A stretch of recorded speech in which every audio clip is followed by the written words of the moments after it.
Look at you looking professional to that gimbal, boy. Look at you going, boy. Look at you go. You want to introduce myself? Yeah, we can do it. My name's Ethan Stearns. I'm the VP of Games at Atari. I'm focused mostly on bringing out new games, but we have a lot of other cool stuff we're showing at the booth today. A cool retro console we just announced. Some some XP carts we call them, which are new cartridges for 2600. So a lot of cool stuff. But the first thing I wanted to show was Qomp 2, which we just announced last week. It's sort of like a spiritual sequel to Pong, in that instead of playing the paddles in the game, you're actually playing the ball, and the goal is you're trying to escape being stuck in between the two paddles. I want to get some. Oh yeah, get some game time in. Yeah. So there was original Pong came out in 2021 by this developer named. Yeah, there you go. This is a one-to-one action figure that we had made specifically for the game. A small indie team built the original Qomp for PC, and it was really cool. But the cool thing about it was it only had one button. So we decided to really innovate in the development of this one. We added 2 buttons to the game.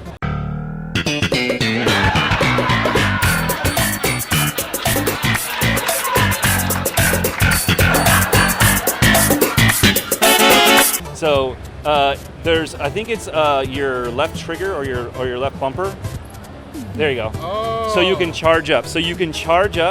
And then when you're charged, you can hit items that are blue to interact with them. So in this case, you're going to hit this blue one, and then boom, break the paddle, and now you can escape. So the whole rest of the game is really a series of puzzle rooms. Well, you're always moving. So the goal is you have to make sure you have something to bounce off of in order to progress through the level. In some situations, you can like push and break and activate certain items using the blue charge. We even have some boss battles in it, which are kind of unique levels. And then in the last final level, it really turns into an interesting sort of something else. I don't want to spoil it, but it has a really cool final end game to it. This is like the weirdest little Metroidvania adventure game. Well, it's super linear, so it's not really Metroidvania. These are the only two like capable things you can do in the game. Like you can only charge and change the vertical direction. And there you go, you completed the first level. Congratulations. You're on your way to success. We're not announcing when it's coming out, but it's going to come out early next year. So you've kind of like jumped a bunch of levels, so you've kind of missed some of the spoon feeding of different mechanics here. You see if you can hit that. Oh, you got to go down, yeah. And then all of a sudden you'll see there's like a key door here, so you're gonna have to go around and get all these different things in order. There's a lot going on. Yeah. We're not gonna get it all done today. This area here doesn't allow you to change your vertical direction anymore. There's just a lot of little modifiers. So the idea is like, it's starting with like a simple concept of these 2 input methods, this charge and this bounce, and then the levels are just filled with modifiers to make each of these levels a little bit more complicated and create variety. Wishlist it. There's still no window, but yeah, early next year. Okay. Coming out on everything. You can wishlist it everywhere. Check it out on Steam. And then moving right along. Moving along. So the next game we got is Lunar Lander. Okay. So Lunar Lander, of course, is a classic old IP from Atari. Yeah. And so we partnered with the developers of Chris Tales, Dreams Incorporated, to make a kind of a new reimagining of Lunar Lander. So it has similar gameplay experience where you're sort of operating thrusters. This is Jason here. Jason's the producer. Nice to meet you. What's your name? On the game. David. Nice to meet you.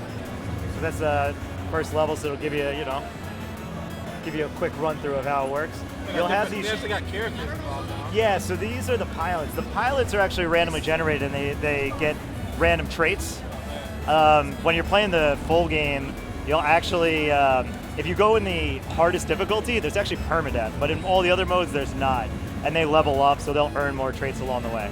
It's 4 unlockable ships that you can fly, but this is the first one that you have. The Beetle, good one to get started with.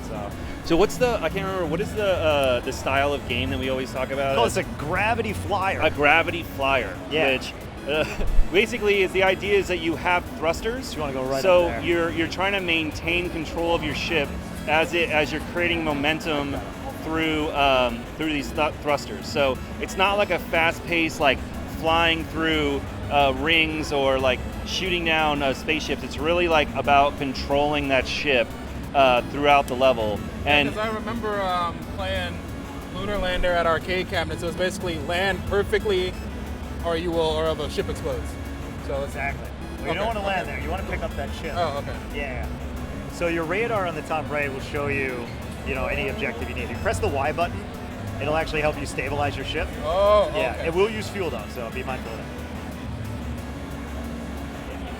So now you've got to go through through each of these gates, and they will refill your fuel as you go through it. The best advice to playing this, at least getting started, take your time. There's no rush. Like I was talking with Ethan earlier, it seems like Atari team has a lot of games that were very popular back in the early arcade days, very basic in premise, but now there's a lot of reimaginings of those games coming out now. Yeah, we like to leverage the IP catalog and try to, but also stay true to what makes those IPs, what they are. as the game goes on, there's definitely levels where there's much tighter passages you have to go through. You get you can get a lot more advanced. This level's pretty cool because it does a good job of showing like some of the world building that we do in the game. I should say Dreams does in the game. Like you have a lot of depth and you see like the workings of the city, because this is actually, there's multiple planets, quote unquote. I mean, this is the moon, so it's not really a planet, but it'll take you to other places throughout the solar system, and each one has its own distinct look and feel, kind of giving you an idea of what's happened in this area and in this world before. Like you got the Earth in the background. You can see that being destroyed, so that gives you some kind of backstory just through the, without explicitly saying such. So, you said this game just got announced recently, right? Yep. Yeah, it just got announced recently. We actually have never shown gameplay from it, so this is the first time anyone's seeing gameplay for the game. Exclusive. World premiere. Look at that, you discovered an upgrade. You're so good at this game. And then you're gonna get other upgrades, and then there's gonna be other elements involved too. Yeah, so once you have your upgrades, in the demo it's very controlled, but in the full game, you actually choose which upgrades are equipped.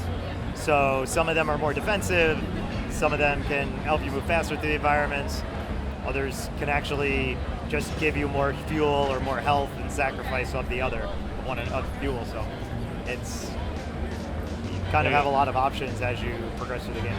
Hey, look at that. That's pretty good. It's pretty good, yeah. Silver. Silver, not bad, not bad. Not everyone gets gold, Yeah, so this will come out again, probably early next year. If you We're want to still try, working on it. I'll show you.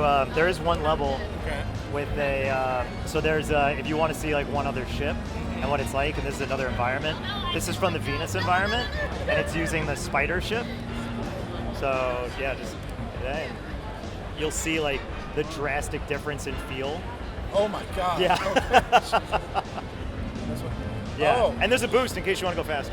That'll help you keep you on course. So give you a sense of a different kind of environment and different kind of feel. So if someone actually does get into speed running, this is the kind of ship that they would get into just to zip through levels as fast as possible. Fun fact about this ship: when when Dreams first put it in the game, there was actually a grappling hook. Oh, on so it? they could Latch onto stuff. Uh-huh. That's not in anymore because it didn't really make any sense. But it was fun at the time. It just didn't make sense. The other thing you haven't seen is are the stress effects, because you're too good. But if you start running into stuff and you'll build up your stress meter, you'll start hallucinating and seeing crazy stuff in the environment that's not really there. Oh, you looked away for just a second. Yeah, that's what happened. Definitely. Okay. Yeah. That was fun. I like that one. Yeah. That was fun. The designer of the game, his son plays it as well, and the designer thinks it's too fast. But his son, that's the only way he'll play the game is using the spider ship, because he wants to go faster and faster and faster. That's how I play the game, and I just die over and over again. Fair enough. But yeah, that's cool. Definitely. Never would have expected Lunar Lander to come out. Out of all the things, Yeah. Lunar Lander. That's We cool. love that one. Definitely. Yeah, it's Okay. really, really cool. Definitely gonna wishlist that one. Keep an eye on that one. All right, for we sure. can Thanks for the time, man. steal Thank you. Jason again for the next one. Actually, Okay. this All is right. one of his babies. So this is Days of Doom, which is it's like a post-apocalyptic sort of zombie tactical RPG. Yeah. All right, sure thing. So it's roguelite and it's progression. You have your base camp here at the top, at the front. So this is where you would actually like level up and get some advantages. So you can increase the amount of options that you get before you start a run, increase your earn of currencies, expand your party size, a bunch of things like that. Okay. So you start off, you get your choice of characters. So I'm just going to choose my party here. Starts off with like the bare minimum options. Oh, I forgot to show you. You start with 4 character class options. You can unlock 4 more throughout the game.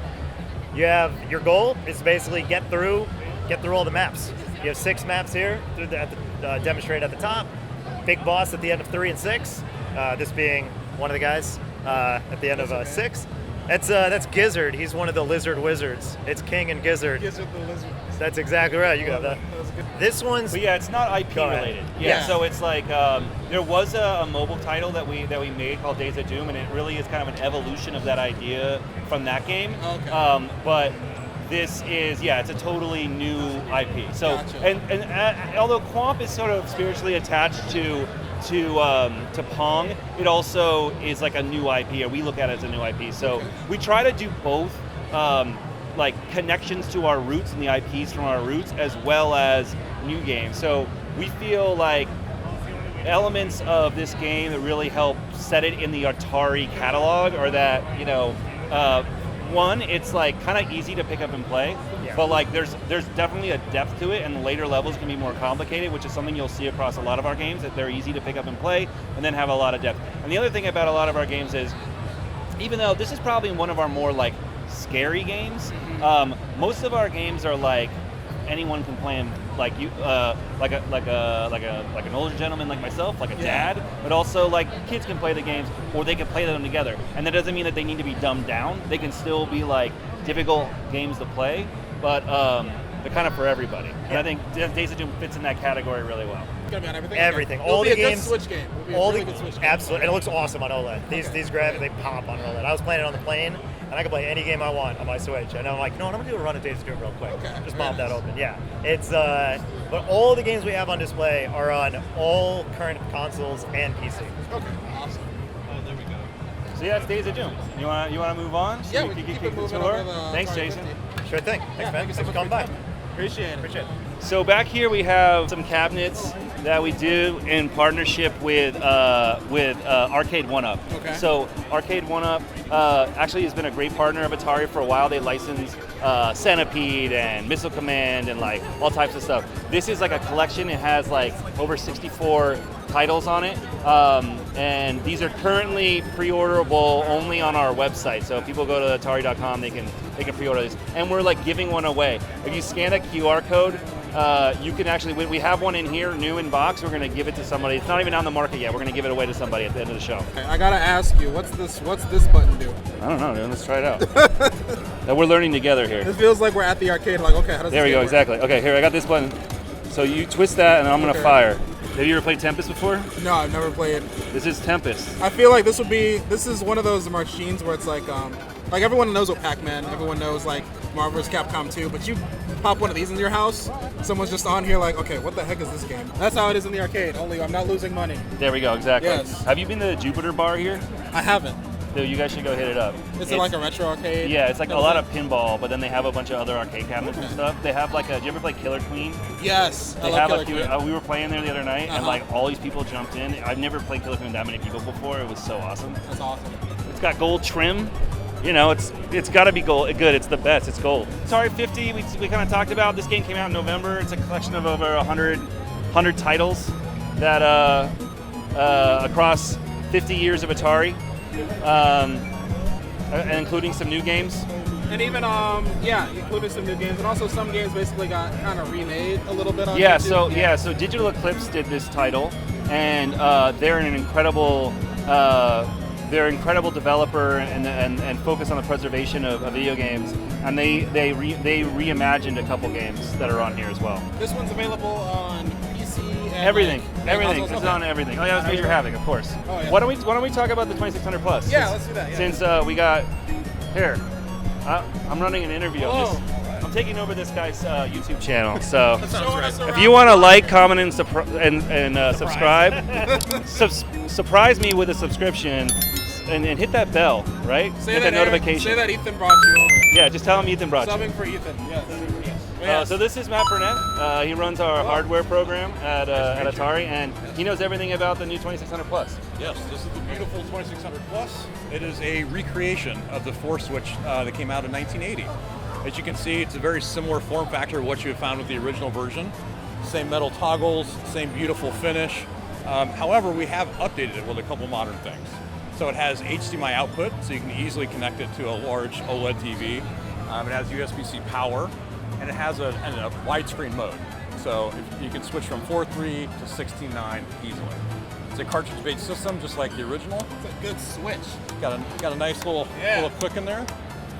You gotta try the reset. Yeah, that feels right. Yeah. And then also the thing that's really cool about it is it takes actual retro cartridges. It does. So if you were to go to like your retro game store, Absolutely. they just have all the Atari 2600 games lying around for all these years. Now you're like, I can find use of these. Put them on this bad boy. And 7800 games. Yeah. So it's right. 26 and 78. And we publish a full compatibility list on our website to make sure that those games you put in there will work. Okay. So you can always check that out. We also created the original CX40 joystick, just like the original. This comes packed in with the unit, and it's also available as its own standalone. Some people just want to replace their old Atari hardware on the original console, so we sell that with the original DB9 connector. The other thing we rolled out were the paddle controllers. Perhaps you remember those. These are very smooth. This one's way before me, but definitely, yeah. This is great. So this is a standalone package. It comes with a 4-in-1 multi-cartridge. Night Driver, Canyon Bomber, Video Olympics, Breakout, classics. So yeah, just be off to the races, game in no time. That's awesome. Yeah. And then, and you said these are sold separately. They are. How much did these go for in comparison to the price of the console with the joystick? This package is $39.99. Okay. This console package is $129.99, and it does come with the console, the joystick, and the 10-in-1. That's good. Yes. Good. And then those come with game 2, right? That comes with a 4-in-1 multi-card. This also comes with games. It does. that Its are own compatible with cartridge. this. Okay. Yeah. If you had an old 2600, but your button was all stuck down, or like your joystick was cracked or something, you could buy a new one of these and then use it on your old 2600. Yeah. In the world where we're getting like remakes of like the classic retro consoles, like the SNES Classic, NES Classic, all those type of things, like this is basically like we were missing this one, and now it's here. We are. I would say that the slight difference between some of the other retro re-releases is this is almost a full-size unit, and it takes actual cartridges. It's actually, It doesn't come preloaded with games. This is a cartridge-based system, so a little bit different than some of the others, but yeah. There's a real desire for people to come back to their childhood and want to play some of these. Yeah, awesome. Like we were talking about with the Atari 50 collection, just like That's right. video game preservation, video game history, just have this in your house. Yeah. Exactly. Don't get your kid a PlayStation 5, get him this. Yeah, there you go. Teach him where it started. One button. Or get him a PlayStation 5 and Lunar Lander, and then get him this. Get him this. Like you gotta start here first. We're actually like publishing a new 2600 game that never came out. I don't know. 2023, yeah. What is it? It's like 30 years since. Yeah. So it's been 1992, I believe. was the last time that Atari published a 2600 cartridge, and now we're publishing a new one. It's You kind of think cool. this will start a new wave? Like you guys are gonna start making more Absolutely. games, possibly? Yeah, Specifically where it's like it's an Atari 2600 cartridge. Either you have the old hardware, or you get this one. Great question. So Yeah. we use Mr. Runjig's example. That came to us as actually built in assembly language. So it was actually developed for the 2600. Matt runs a program at Atari where we actually are going out and re-releasing games like Missile Command onto new cartridges, so people can go buy like new collector's edition cartridges. And every time we do it, they sell out immediately. Yeah. Like, so there's obviously a collector's market and a market for people who want to have these pieces of Atari's history and like new versions of them. And so we're not, I don't think it's going to be something that like completely takes over PlayStation 5 digital games, but there's definitely a market there, and like because we're Atari, we feel like we're connected to that space, and we want to try to make content that feels like appropriate for them and participate in that community, because we know that they want it. And like we're going to go up to Portland Retro in October and like that community loves this stuff, and they're up there showing off all the gear that they bring. So, you know, even though this here at PAX, where a lot of people come here to play like the brand new shiny game, this really hits home for a lot of people. Your boy from DoorDash is playing. So yeah, Haunted House is one of those kind of like reimagined games. So we took the classic title of Haunted House that was on the 2600, and we reimagined it as a stealth-based roguelike game. Like a puzzle adventure. Yeah. So you're one of these kids, and you're going into this haunted mansion, but the mansion is always different. So all the rooms are always procedurally generated. No path through the mansion will ever be the same. And as you're going through, you're trying to find these pieces of the urn, bring them back together, and win the day, as we all want. Is it a game where you're mainly like, are you able to like find items that you can use to like combat the monsters and stuff like Exactly, that? yeah. So like there are like items you pick up along the way, and there's different ones that work better for certain enemies. So there's like, but there's also items you can pick up that help you sneak past. There's like roller skates that let you go faster. There's some special shoes that make you quieter. So there are other sort of upgrades. And then as you go through, you're also picking up some of the, like a currency that you bring back.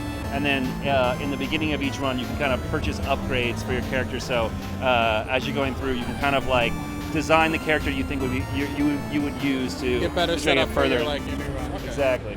Yeah, kind of like I was talking about earlier about like games for everybody. You know, we really liked when this game first went into development. Like everyone was playing Hades, and we were like really into Hades, and we were like, well, how do we take Haunted House, the idea of Haunted House, and then make it a more approachable game that was taking inspiration from Hades. So like having the different types of rooms, the different paths that you go through, but like, you know, my kids can pick up and play it and have a good time, or I can pick it up and there's a challenge there for me. Nice. Okay.